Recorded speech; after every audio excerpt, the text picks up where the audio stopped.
Hey, welcome to this interview with the Boating Expo. I'm here with two liveaboard boaters, Jim and Stephanie Palmer. They're on their floating home, our floating home, which is their YouTube channel. And I'll let them tell their story a little bit and share their expertise on what they've done over the last 3 years. Jim, Stephanie, kind of tell us a little bit about how you ended up having this conversation on your 50-foot yacht there. Go ahead, Steph. Yeah. Well, I'd been getting kind of tired at work, and Jim and I had been talking. Jim was getting tired of shoveling driveways and cutting up trees so I could make it to work at 7 in the morning. And just one day it hit me. I was like, I want to go on a big adventure. He wanted to move out of the house, the acre and a half of land, and we just started batting around ideas. What about this? What about that? Living here, there. I don't know. One day I just said, what if we lived on a boat? It wasn't anything we heard about. Yeah. Jim loves boating. And so that was it. We just, from the time I think I said that, I asked that question, to the time we moved aboard was just about a year. Oh, wow. I think I said that in about March. We moved aboard the next year in April. But we had the house sold and the new boat purchased in December. So that was about 6 months. We just didn't want to move on during the winter months. So you had everything set up. Well, that's incredible. Fast. And that's the thing I want to talk about is you guys, you had the idea of, hey, we should have an adventure. Right. What do you think about living on a boat to now, what, 3 years later? It'll be 4 years. Are you kidding me? It'll be 4 years in a couple 2-3 months. Yeah, almost 4 years later, you actually did it, and by the smiles on your faces, I'm assuming you love it. We do. So what made the difference, do you think, from what a lot of people do is say, oh man, what a great adventure. Wouldn't that be great, to you actually doing it because you had a house, an acre and a half of land, pets, you have family. But you made that jump. Tell me about that a little bit. Well, it wasn't just wanting to live on a boat, like, oh, we can live on the boat here and you can work here or whatever. Because I can work remotely also, as you know, I'm a business coach. So as long as I have good internet. And so we wanted to go up and down the coast. That was, and our original agreement was about a year. Right. We'll go down to Florida in the winter. We'll come back. We'll go up to New England and see our one daughter. And then it was just going to be an adventure, just a year.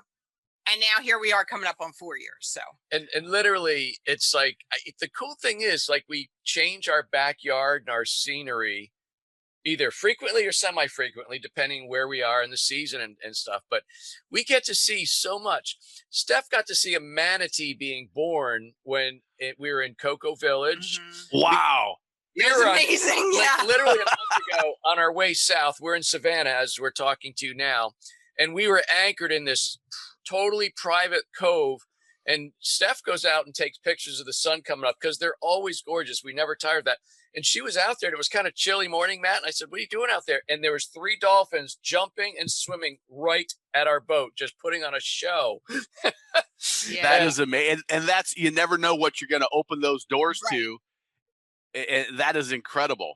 So now I know you mentioned you're a business coach, but when it comes to working from the boat, how does that work for you? So we're actually sitting at my desk. We had 2 chairs on this boat, you know, on the one side's the couch, on the other side, they had to come out to make room for my desk.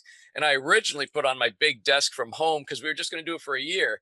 Well, now that we're committed to this, we bought a smaller desk. I get rid of a monitor. we got another chair. We have a chair. So, but and you know, when you have computer, but Matt, the biggest challenge, I always call it boat Wi-Fi, because we're not plugged into a coaxial cable. And so I have these things called little portable Wi-Fi routers. I have a Verizon Jetpack. I have one through AT&T, and I have one through T-Mobile. So wherever we are, we can usually get a signal.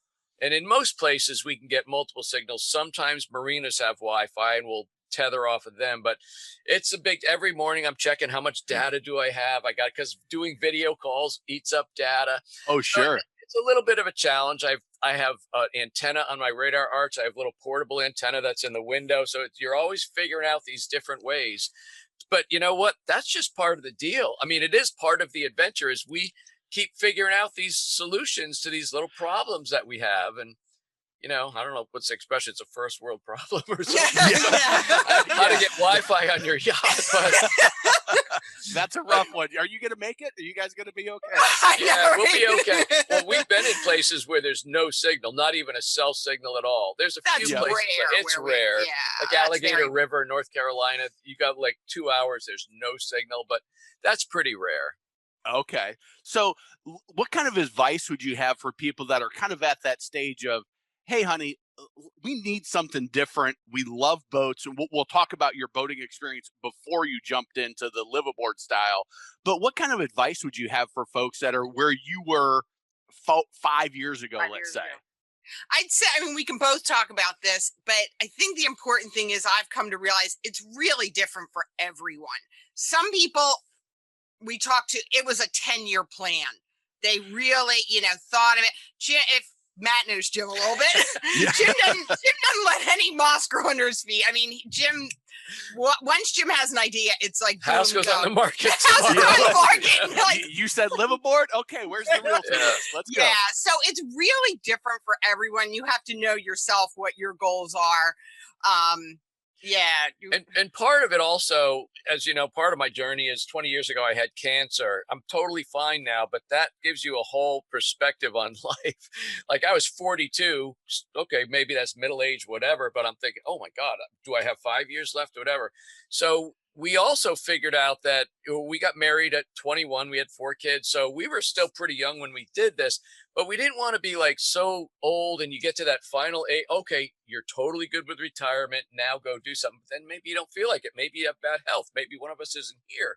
So we thought, let's do it now while we're young and healthy and we'll go on the adventure. And I still work. I mean, we're not retired by a long shot, but we wanted to figure out a way to live today, this big dream. Stephanie said it in one of our videos. She goes, we chose to live with less so we could experience more. Because we I love that. House, our cars. We're down to like a 10 by 10 storage unit. We got rid of a lot of furniture. Originally, we thought we'd have it and just put it, but we're not going to keep it in storage that's an expensive storage unit with all that. So we kind of gave away and sold a bunch of stuff. We have our boat and we have one old car that when we're up in Maryland and Chesapeake Bay, we have that to use. Other than that, this is it. Yeah, that's amazing. And so, Steph, tell us a little bit about the YouTube channel and that advice of, hey, just get out there and do it. Yeah, just get out there and do it. And there are a lot of YouTube channels out there on RV living we follow. A lot of the boating ones are sailboats because I guess it's cheaper to live on a sailboat. It's a very different experience from a sailboat to a motor yacht, which is what we're on. We did want to be comfortable. We have air conditioning. We have hot heat. water. We have hot water for a shower. Sailboaters have to take cold showers, which I guess you get used to. So like I said before, it's a different experience for everyone. We hadn't seen quite as many powerboat liveaboard sites. There are YouTube channels. Yep. Like I said, it's different for everyone. So we're not sharing the right way to do it. We're just sharing our way. Way to do it. Yeah. And I think you mentioned it, Jim, that you kind of figure things out. You're out there. You're like, okay, we've got 2 hours of no Wi-Fi. What are we going to do? I've got to do a video call. What are we going to do? I'm going to need to work from here. How do we set up an office space? And a 50-foot yacht sounds huge in the scheme of things, but compared to a office space, it's a little different. Yeah, it's in the living room. There's one time we were traveling and Stephanie's sister traveled with us for like a week, which was really cool. She got to experience we're in the ocean, on anchor and marinas, the planning that goes into every day. You're planning your routes and stuff. And I had to do a live webinar that night, and we were going to be on anchor. So when we got to be somewhere with 3 to 5 miles of the anchorage, I started testing the Wi-Fi. So, okay, we're good. If we start going down, we're going back here, because I needed to be online. But luckily, the anchorage was beautiful and it had Wi-Fi. But yeah, so we just figure stuff out. And I think the other part of what Stephanie said is everybody's different because, we're part of different forums, Facebook groups. We're part of the Great Loop Association. We're hopefully going to be doing that this year. Oh, nice. People that are like, we just made a decision. We're doing it. We're buying a boat. And then somebody's, well, we're on a 10-year plan or 5-year plan. That's okay. It's okay. When we made this decision, we both we kind of go in different routes, but we get the same place. And I think we were each reading different books from people that have done it. And one of them, the guy, he was an entrepreneur, he's an artist and a musician. And he said, we just decided we're going to figure it out. Every day's a challenge or a problem that we'll figure out, we'll overcome. But if we never say yes, which was kind of the impetus for me doing one of my books, just say yes. But he says, if we don't say yes and do it, we'll always find a reason not to do it. And then you're going to be 80, 90, whatever. And you're going to look back and go, damn it, why didn't we do that? Yeah, that could have been such an adventure. Yeah. And you all are living it right now. So what have you learned in this experience that has really surprised you that may be valuable to say, oh man, maybe it is time for us to do it, for those people that are, like I said, where you were 5 years ago? I think you can always figure, just going back to that, you can always figure out if you want to. I mean, that's just true in everything in life. If the desire is there, you're going to figure it out. The challenges he talked about work, I get migraines and I only get a certain amount of medication.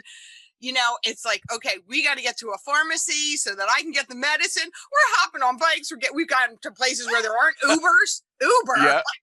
What's Uber? Anyway, I think what it goes to is if the desire's there, you're going to figure it out. I think Jim talks about that in his business when I hear him coaching his clients.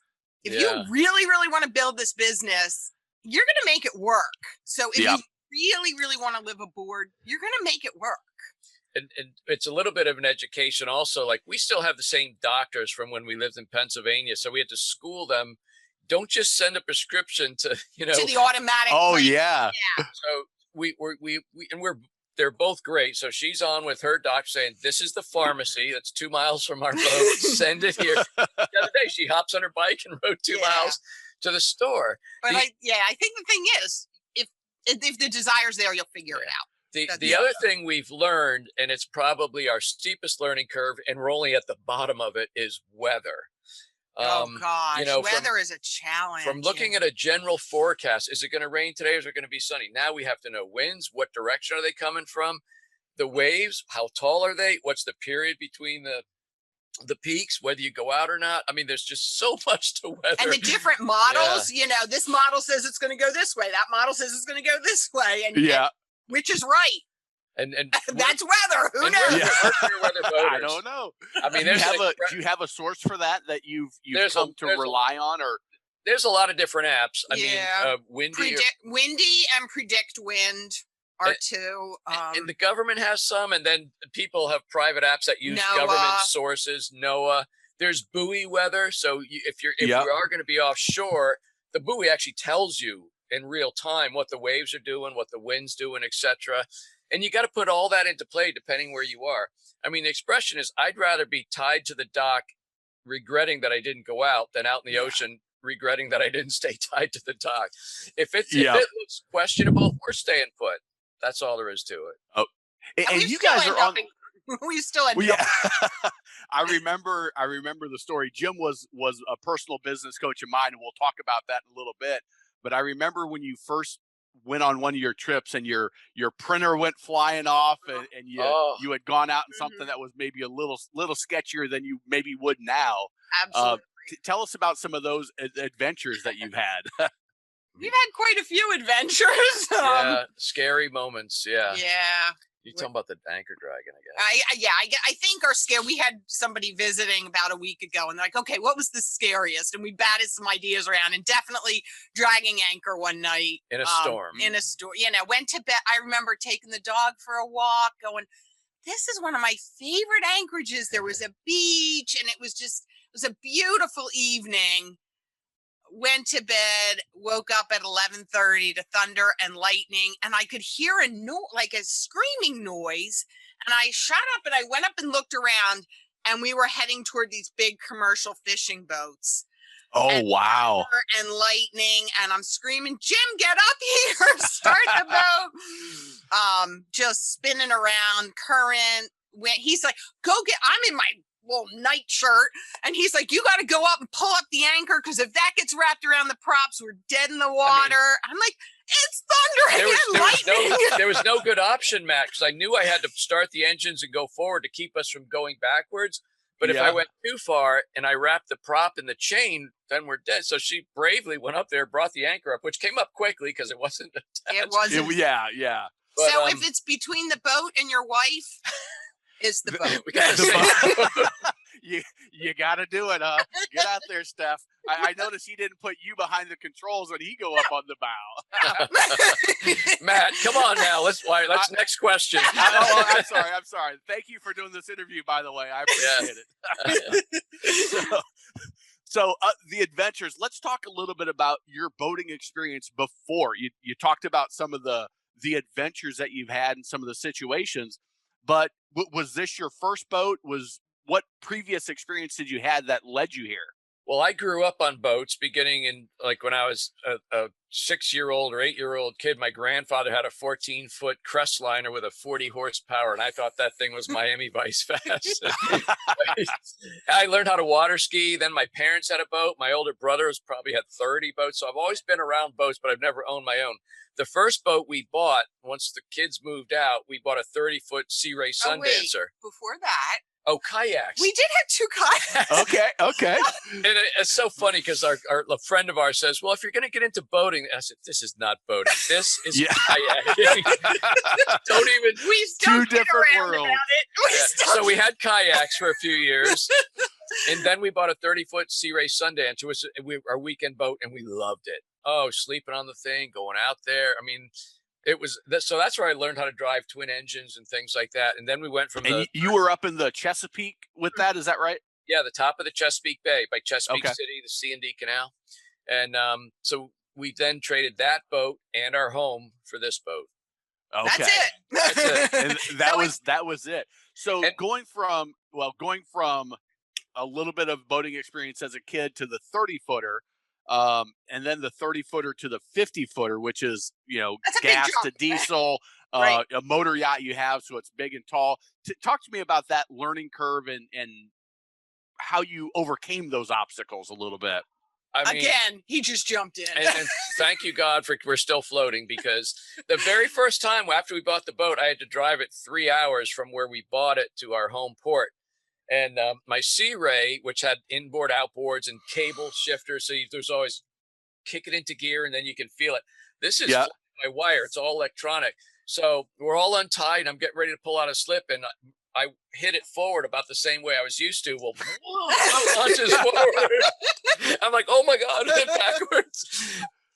It's just crazy how we're still here. Honestly, it is. I mean, in our first big trip. Was to go to New England that spring. And here we are out in the ocean going up the New Jersey coast.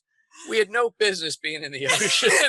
I'm like, oh, Steph, it's a 50-foot boat. It's heavy. We're not going to feel the waves. We were like a cork in a washing machine when we hit those turbulence that sent the printer flying and stuff. Oh, okay. Yeah. But we made it, So how did you learn, Jim? YouTube for sure. I watched a ton of YouTube. Talking to other people. I learned how to take waves, in certain angles. I know what a following sea is. It's going to push your boat around. And so but you really have to go out and do it. It's like, how do you dock a 50-foot boat when the fairway is like 60 feet, which means you got 5 foot on front and back to spin it around. You just got to do it. You soil your pants once in a while on a highway. Sorry about that. But no kidding. Sometimes you go out and it's beautiful. You come back in. It's a tight marina. You got a 15-knot crosswind. And a boat this tall has what's called the kite effect. It hits the side of the boat and the isinglass, and it just pushes you. And, so you got to spin away from your slip because the wind will push you. Then you got to hit reverse at the right time so you don't hit the dock, But I think the first year I would not go out if the wind was above 10 knots. And yeah. But I mean, we're quite a team. We wear wireless headsets because, when either she's up in the back or in the front or in the back, and I can't see her or hear her because I got bad hearing. So we use these headsets so we can just talk to each other in normal tones. You keep everything even keel. Yep. And that is one of the best things you can do. Some people label them marriage savers because you're screaming And there's been occasion, Jim, you're way too close. Jim, pull forward. And then there's other times like, I'm going to go back out and try again. She goes, no, you got this. Just, and you know, so it's because I can't see the back of the boat from the bridge. I cannot see the back of the boat. So she tells me whether I'm too close to the pier or the pylon, and I just keep adjusting with the engines. Yeah. This is just my own curiosity. How has it worked for your marriage? So you're in these tighter quarters than the, whatever 1,000 square foot home that you had. And now you're in this tight quarters. You're working as a team, doing these hard maneuvers in some cases. How has it impacted your marriage? We're still together. There we go. Yeah. Oh God. I think it's had its ups and downs. Okay. I think there've been times it's been like, oh my gosh, I can't get away. You can get away. I'm going to be honest. Yeah. And then there's other times it's made us stronger. Because it's a 2-person job minimum. Absolutely. When we're coming in and there's nobody there to catch your lines, like a couple of weeks ago, and it's windy, so I'm not close enough to the dock, and I'm trying to get in there. The wind's pushing me off. So it is a 2. And then we also discuss the route, where we're going, how far we want to go that day, and things like that. So but there's times, I mean, we can living in a small space, and I'm not working anymore, so I don't have that place to go off to, Right. And that, I think at first it was harder. Now that we're a few years into it, at least for me, I feel like it's gotten easier for me. I realized at that beginning, it was like, wow, I really missed that challenge of work and connecting with other people. So I've taken a couple years to finally find my comfort level. So for him, he was still working. So yeah. I was just going to ask, what does a typical day or week look like for you? Because I know, Jim, you've got a business that you can kind of create it how you want. But what does a typical day or week look like as a liveaboard? So for the last 5 or 6 years, I've been very blessed to tailor my business where I have coaching clients Tuesday, Wednesday, Thursday. And so we're technically off Friday, although Monday and Friday. So if we're traveling, like if we're in, it's either like November, we're going south, or March or April, we're going north, we'll travel like Friday through Monday, and we just got to plan where we're going to be. So I need to be usually at a dock, because we can run with a generator, but have the generator running for like 2 or 3 days in a row. It hums. It's not loud, but I'd rather be at a dock just plugged in and be able to work and things like that. So that's kind of how it goes. Now, today, I could, if I look ahead and like, if we were going to travel next week, Matt, and I saw that Thursday was a beautiful day, but it was sketchy, I would block out my calendar on Thursday, and I would have way more coaching calls Tuesday and Wednesday. I'd be much busier for 2 days, but then we'll travel on a good day, because there might be a couple of days of rain where then we're going to be stuck for a week, somewhere. So we have a lot of flexibility, and our week, if we're not traveling, like right now, we're spending about 5 weeks in Savannah. So our weekends, we go explore. We're kind of looking someday. We won't live on the boat anymore. And where would we like to live? We want to be on the East Coast, so we can be near family. We can get to family easily. So we'll just tour and go visit. And we shop around for a rental bargain on the weekend, Last weekend, we had a car for 2 days or 3 days, and we did a whole day through Savannah. We toured that. We went to Tybee Island. Beautiful. We saw a fort. So we're not just sitting on the boat, but we'll tour around on the weekends if we're staying put. We chat with the Uber or Lyft drivers all the time. When we're getting a Lyft ride, I chat with them. Are you from here? Just to learn about an area. Yeah. While you're down there, if you haven't, check out Fripp Island. It's real close. Fripp, Fripp. Okay. It's beautiful. We vacationed down there a couple times. They've got these little deer that run around the island like little mini deer. It's real cool and nice. They've got I'm almost certain they've got a marina there. I don't know what it's called though. I'll see if I can find it and email it to you. Okay. So let's go back and talk about the actual buying of the boat. Because people that are here, they want to learn about the lifestyle, but also how do I avoid any mistakes of buying the actual boat? Is this the 50 footer? is it the first one you looked at, you bought? What did that shopping process look like? And what did you find that you're like, oh, turns you away? And what are things that maybe you would change about the experience you had, or advice maybe?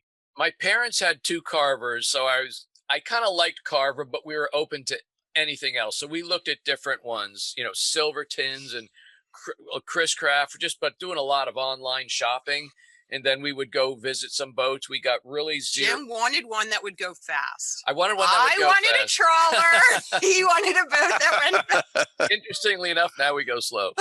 Yeah.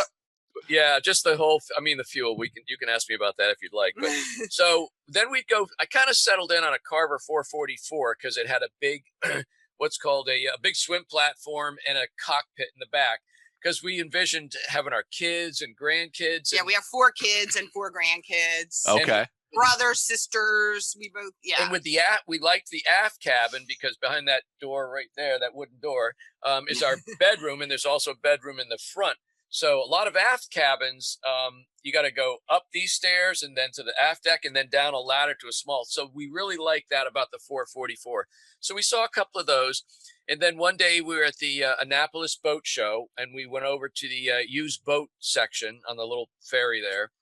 And we just got on almost every boat. And when we got on this boat, but 2 years newer, it was like they always say, you're going to know it when you go on the boat. And we're just like, this is it. I was in love with it. Yeah. It was like, it hit me. I was like, this is almost perfect. It feels like home.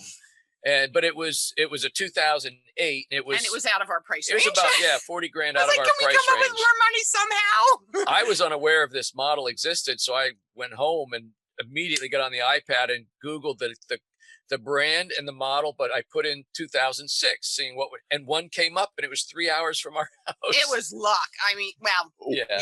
Divine or whatever. But yeah. So we went to see that boat and we loved it. It was perfect. And this was October or early November, somewhere in that time frame. And the house was under contract or we got an offer. I don't know it all happened in October, November. And so we got a surveyor. We got a really good surveyor. He's become a friend of ours. I mean, he's an amazing. Oh, great. Yeah, he's Captain just Buzz Woodward, man. He is awesome. He's just knowledgeable and thorough as can be. He's had boats that have the same find. engines we have, Yanmar, so he has schooled me on those. There was one time very early in our thing when we were getting ready to leave Cape May, very early. And I went to start the boat, and electronic alarm, beep, beep, beep, beep. And it all my God. And it said transmission. This is like 6 in the morning. I'm like, I don't know what to do, but God, what's wrong with our boat? Yeah. And I called Buzz. Did I wake you? He said, are you kidding me? I've been awake for an hour. So he says, listen, tell me exactly what the alarm says. And he goes, oh, that's like in your car. If you can get a reminder, a scheduled check engine light. Yeah. So okay. It's set on a timer, right? So he told me how to turn it off, but immediately I thought, oh my God, I'm needing a new transmission. And he has just helped us that way. But the cool thing is the survey, I mean, I don't know how many pages. This is about a 40-page report. He spends like 2 days. Pictures and he's got a picture of a kitchen cabinet picturing a loose screw on a kitchen cabinet. Right. And then, the rear shower wasn't working. He picks out everything and gets this very detailed report. And it's not only for us, but it's for the bank. And the insurance company wants to know that the boat is seaworthy before they write a policy on it. So you have to get a survey. Yeah. But backtrack to the searching for the boat. What was a turnoff was like a couple hour drive to see a boat. And the guy goes, before we get on, I just want to give you a heads up that there's a bit of a mold problem. But in the online description, it was most perfect boat on the East Coast. Well, let's just say the pictures they showed were when they bought the boat, not from 10 years what it looks like now. Yes. Mold means tearing the insides out. Like a bit of a mold problem was no. We're like, okay, so glad we drove all the way up here for nothing. But those are the types of things that I think turn people off at times too. They see 3 or 4 of those and they're like, man, there's nothing good that we're going to find in our price range. But, like you said, kind of that divine intervention led you to the boat show to see that model and then to search one that was, just a couple hours away. we were really fortunate from what I hear other people go through. Yeah. And the other thing, so financing, some people might have a relationship with their bank where they have their home mortgage, whatever, but there are finance companies specifically in the marine industry, as you know. Yep. So we worked with one of those companies, so they're familiar with the process and everything. And they walked us through it. It was a really good company. And that's how that worked. It was kind of just applying for a loan, basically, you know. Right.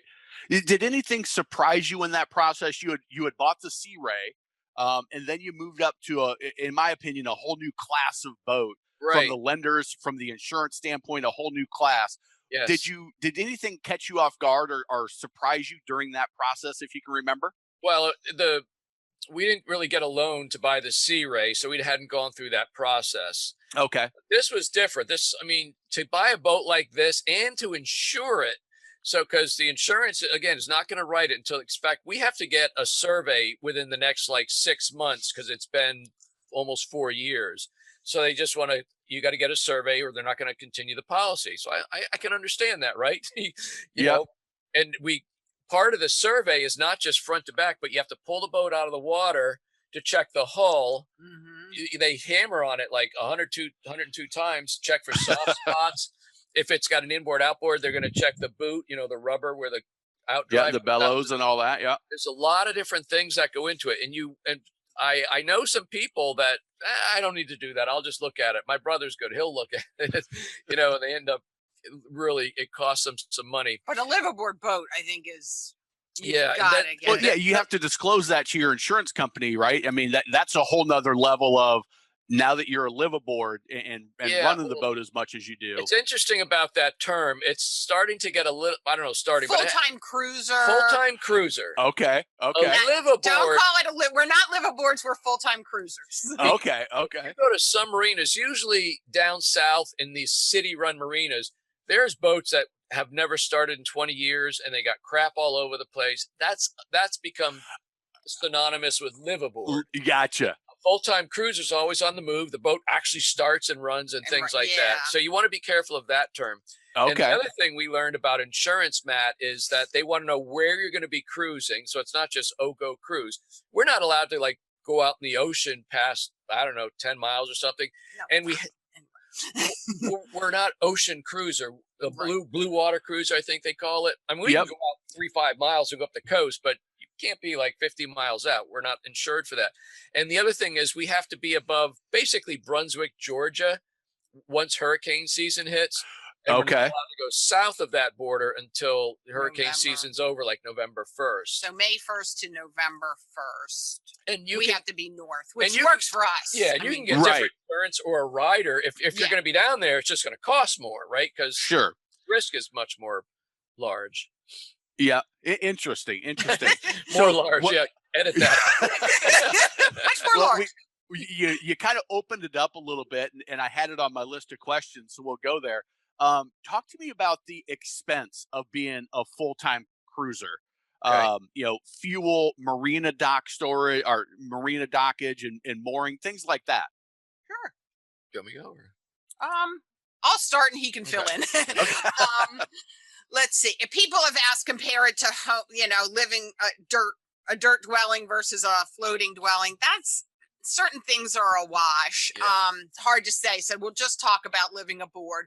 When we're traveling and moving, it costs more than staying put.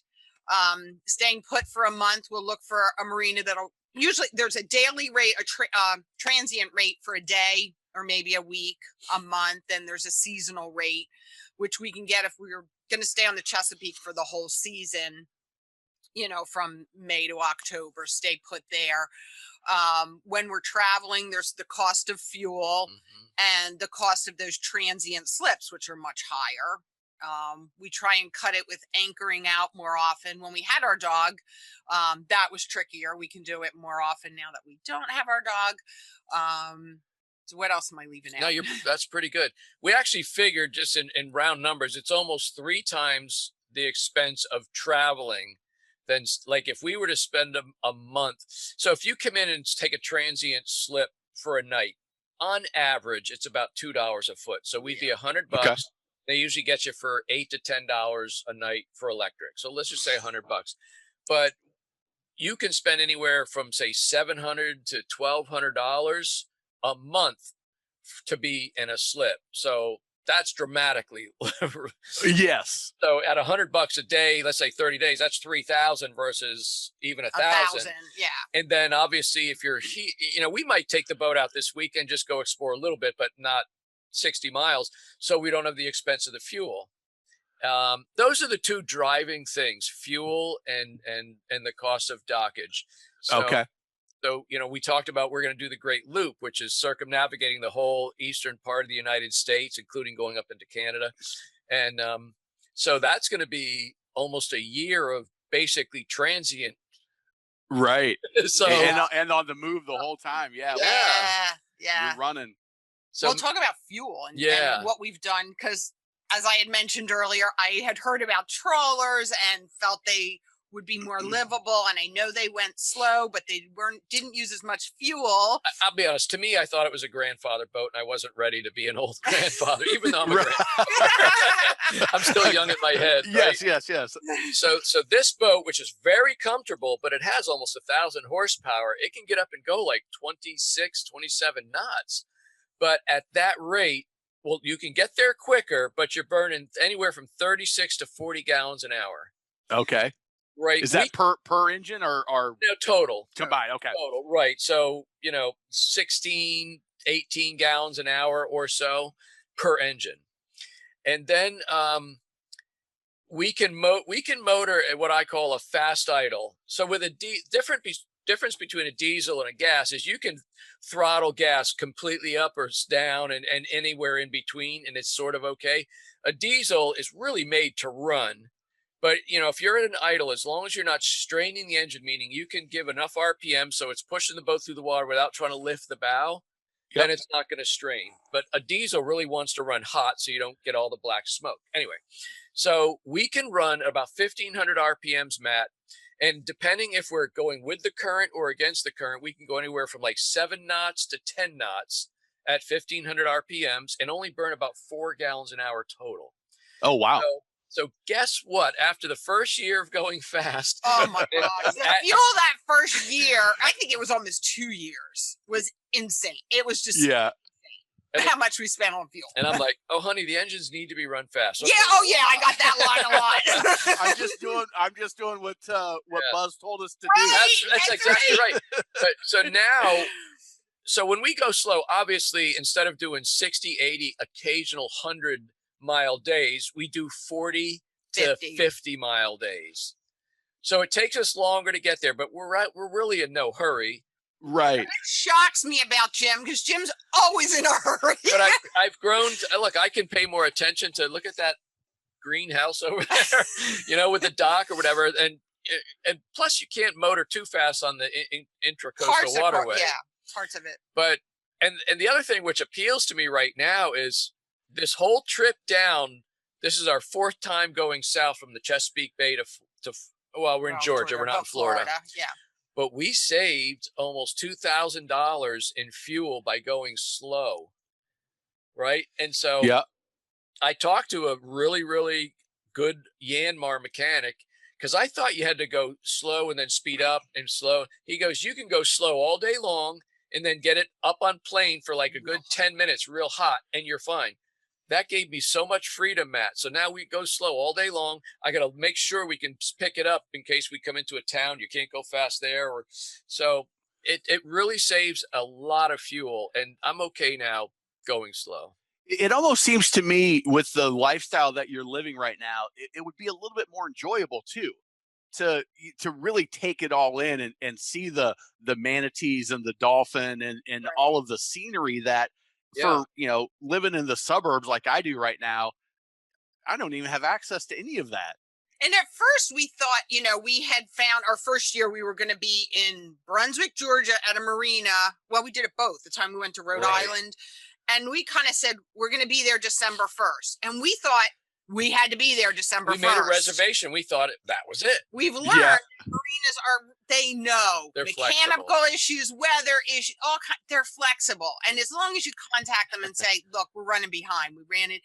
that's okay. But the first time we went to Rhode Island that first summer, we said we're going to be there May 1st. Boom. We thought we had to race up there and be there on May 1st. That is not the case. So I'm like, we're paying rent May 1st and we're paying transient fees. Well, you just tell them, okay, we'll be there May 4th. That was just that was a learn. Yeah. That's something we learned that really made a difference. A huge difference. Yeah.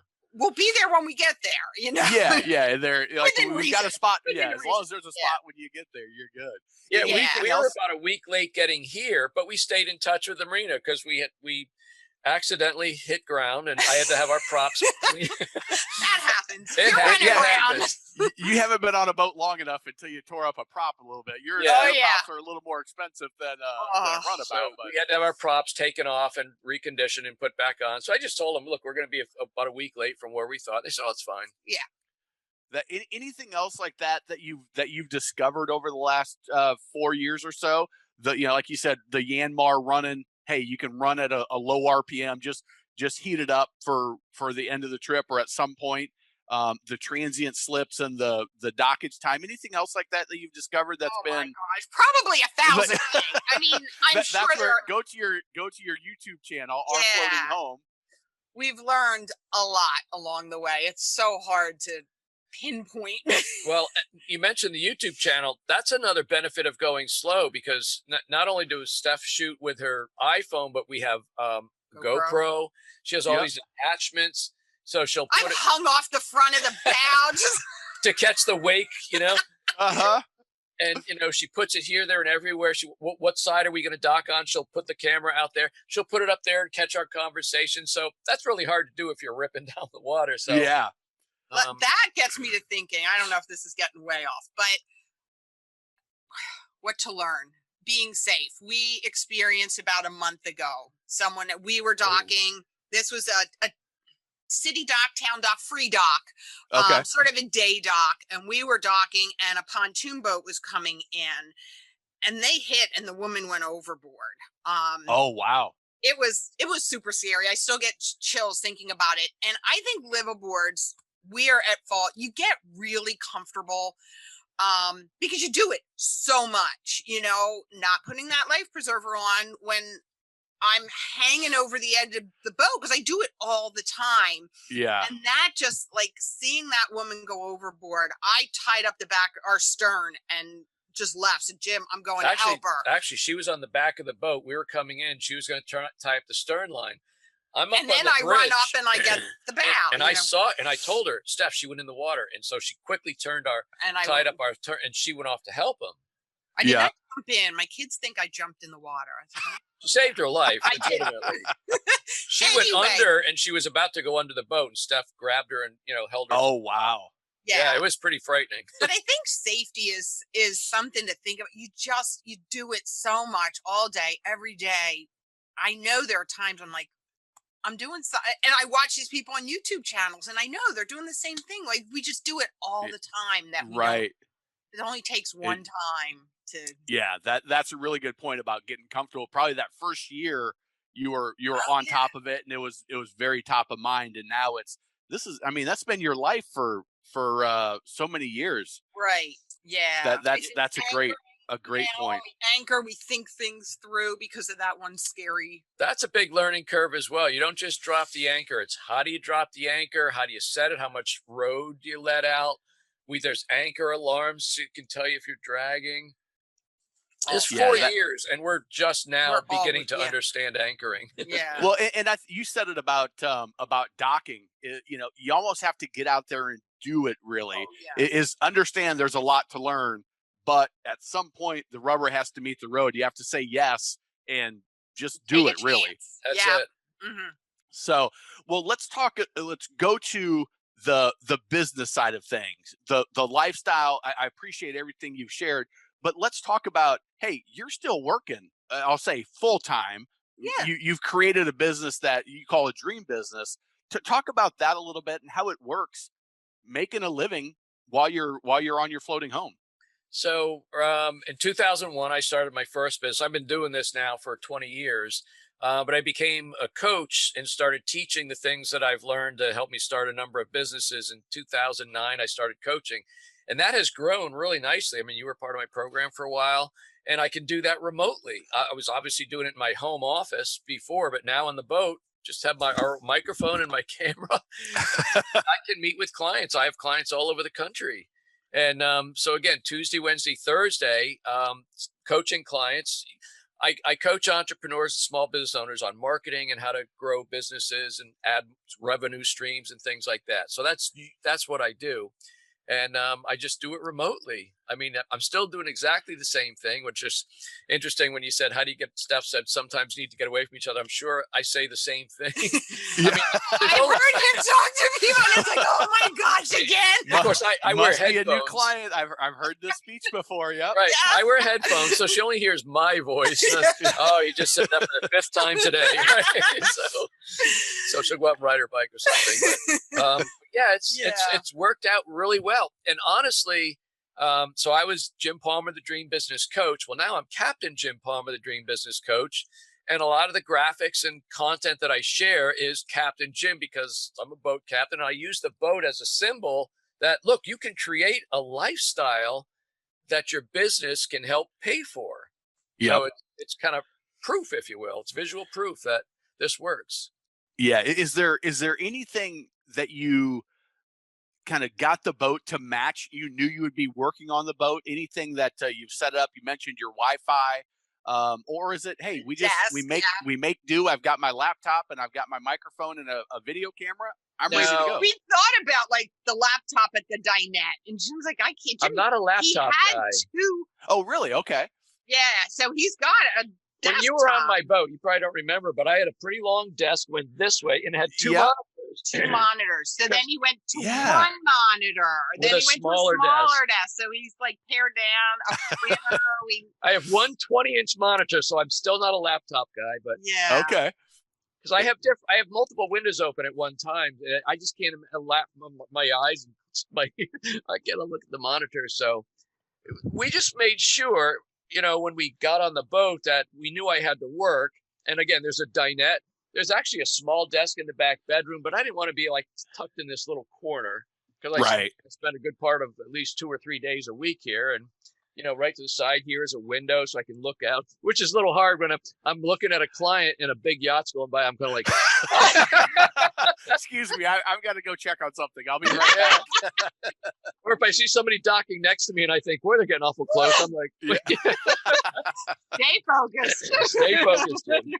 So I know we didn't talk about this, but are there any resources with your business that you might share? Because some of the folks may be entrepreneurs that are watching this. Sure. I'll just give my couple websites. GetJimPalmer.com is like my home base. I've written 7 books and I have some courses. You can find that at GetJimPalmer.com.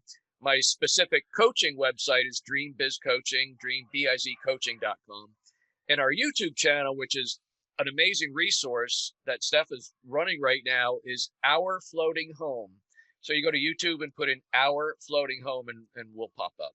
Perfect. Yeah, there's some great videos there. And I know it's something that we talked about before we jumped on this, is there's going to be some really amazing content coming. And it's, everything out there is sailing. And I think the powerboat world needs a good kind of peek into the lifestyle. And I think you guys' personality is great for it. Well, we're trying real hard, excuse me, because we're part of a huge boating group up in the Chesapeake, which is day boater, weekend boaters. And they're fascinated that we went and did this. And I think that's our typical viewer, Matt. It's not, somebody who's all, oh, I like your boat, we're doing the same thing. It's more like we're thinking about it. Yeah. So Steph will set up the camera to show what it's like coming in on a face dock or backing into a tight slip, or how the anchor goes down and comes up. We're trying to just show as much as we can without being boring, as much as we can about how do you do this, right? And the good and the bad. Like when I'm jammed in the lazarette trying to find a leak or why the pump won't shut off, all this different I stuff. think I've seen a few of your legs sticking out of the engine compartment somewhere. Yeah. And gotta talk about. We didn't even get into that. The learning curve of, hey, you're out there. Yes, you have a buzz as a resource from your surveyor. Yeah, there's some boat yards around, but you're always moving. And you're probably fixing some things on your own. I don't know if you're mechanically inclined to start with, but But how has that worked I'll out? let Steph start this one out. When we Steph? first started, Jim was like, Ma was going to hire somebody to fix it. I don't know the boat. We did a lot the first year. And then he kind of started really from the beginning, breathing down their back. I don't care. I'm paying them. If it takes them an extra half hour or an hour, I'm going to learn. And Jim's line was constantly, I'm not mechanical. I'm not mechanical. And I saw it as because he talks with his clients about the whole mindset thing. And, you know, I talked about if you want to do it, you can do it. And I was like, you've got to stop saying I'm not mechanical, because then he was fixing things. And now I don't let a mechanic on my boat unless it's a No, really he bad does. thing. I can't say that because our next No. video is about how we spent 3 weeks in a boatyard. But yeah, a boat, you got to know it will always be breaking.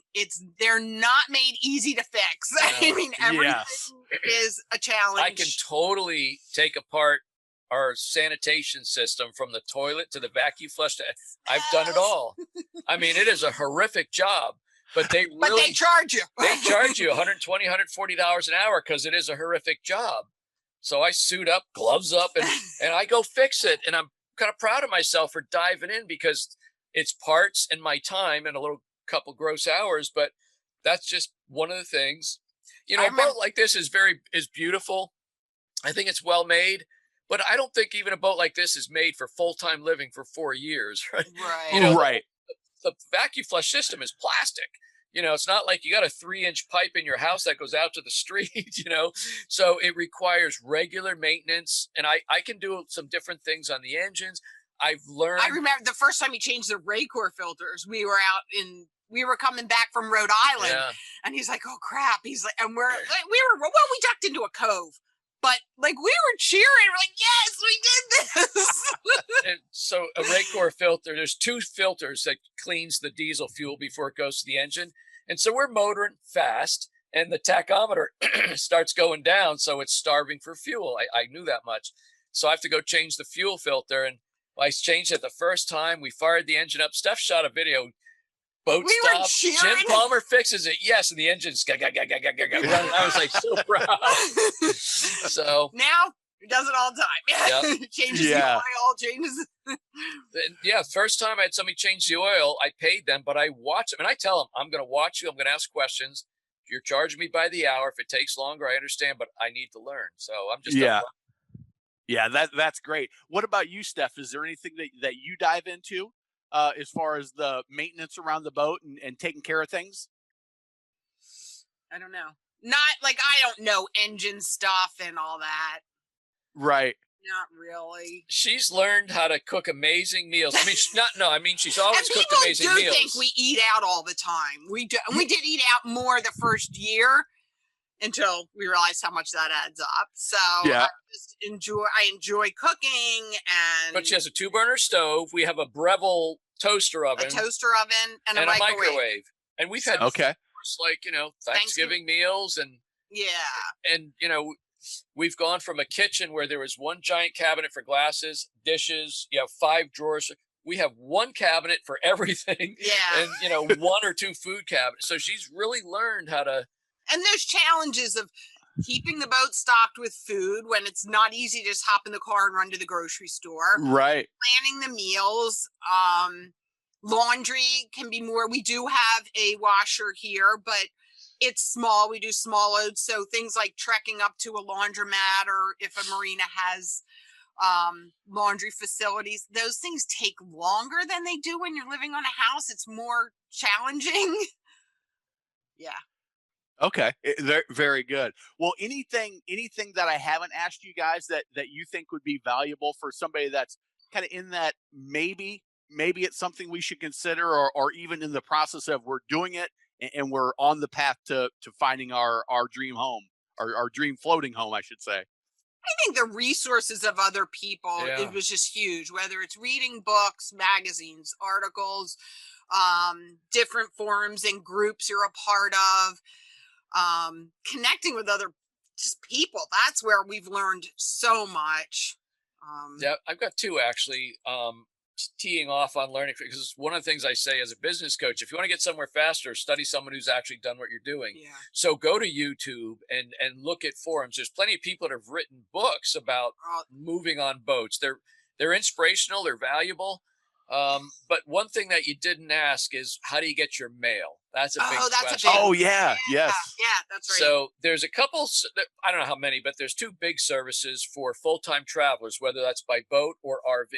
So you get an actual legal address. We chose Florida. It's called St. Brendan's Isle. You can look it up. It's the mailing house. It's a mailing house. So all of our mail goes there. And if we get an email, so the 6 months, let me back up one sec. The 6 months when we bought the boat and before we moved on, we lived in an apartment. And so for 6 months, everything that came, we switched over to paperless. So we just get most of everything that's important via the computer. I still get my magazines, boating magazines. Gotta have boating magazines. Oh yeah, I got 6 boating magazines. It's like a stack of them every month. So anything that we get physical goes to our mailbox, and it's actually Green Cove Springs, Florida. And if you get mail, you get an email at the end of the day, hey, you got mail, and you can look at it. They scan it so you can see what it is. The front of the envelope. They don't open your mail. Yeah, right. They will for an extra fee, but here's a magazine. And so we just put hold. And after the hold folder has 8 or 10 pieces, we can then say, send these 8 pieces here. And so they'll put it in an envelope or a box or whatever, and they'll ship it to wherever you want. And you can choose FedEx, UPS, United States Mail, whatever you want. And so like while we're here, we just got mail yesterday. We had like 8 pieces of mail came right here. So that's how that works. And it's a pretty cool service. Yeah, that is interesting. I can't believe that didn't make it on my list, but the mundane thing of mail, you're like, you got to think about that. Yep. Yeah. And most things can go paperless, but what we found is that insurance companies don't like to go paperless. So we still get the explanation of benefit, or all this and that. You get all this different stuff, but most of it, like credit cards and stuff. The IRS. Now and then you'll see something from the IRS, and Jim's like, "Send that right away." Oh my God! If that's one piece of mail, forward that. I need to know what that is. What's it from the IRS? And it's like, we know you changed your address. We're still getting that 4 years later. The IRS keeps saying, "We know you changed your address." Yeah, we want to let you know we know where you are. It still scares me when I see the IRS on an envelope. You never know. Yeah. Well, hey, this has been a great conversation. I appreciate you all sharing your life on the boat with us.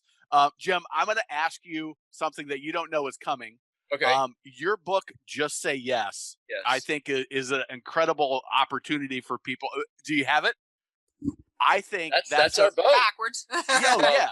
That's a book that somebody thinking about doing this should have. How can somebody get that?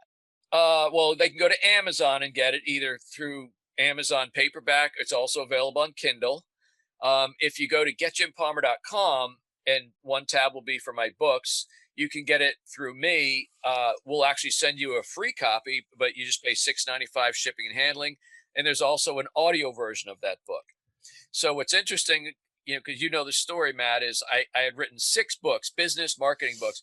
I thought I was done. And then when we moved on the boat, and Stephanie and I, kind of coming full circle, the original question, we started learning so much about what we didn't know. And I also felt that we were stretching outside of our comfort zone from driving up and down Saddle Drive for almost 30 years and knowing how to do it. I think Steph said we lived a very safe, predictable lifestyle. And now we're doing things. And I thought our lifestyle is mirroring kind of what it's like to be an entrepreneur, where you're always trying something new and stretching yourself. Yep. So I wrote Just Say Yes, slanted toward business, because that's who entrepreneurs follow me and stuff. But also I think it's a great life lesson. You just got to say yes, because, otherwise you're going to possibly live with regret when you get into that rocking chair at the end of your life. Yeah. I've got the audio version, so I don't have the paperback on my shelf, but it is definitely a book that if you're an entrepreneur, you should have it. But if you're thinking about an adventure like this, I think it's something that you will really resonate and be a fun and interesting read or listen. So thank you guys so much for joining me on this. And hopefully we'll be talking to you guys very soon. Thank you, Captain Matt. I think the Boating Expo is awesome. Thanks for putting that together. Great to see you.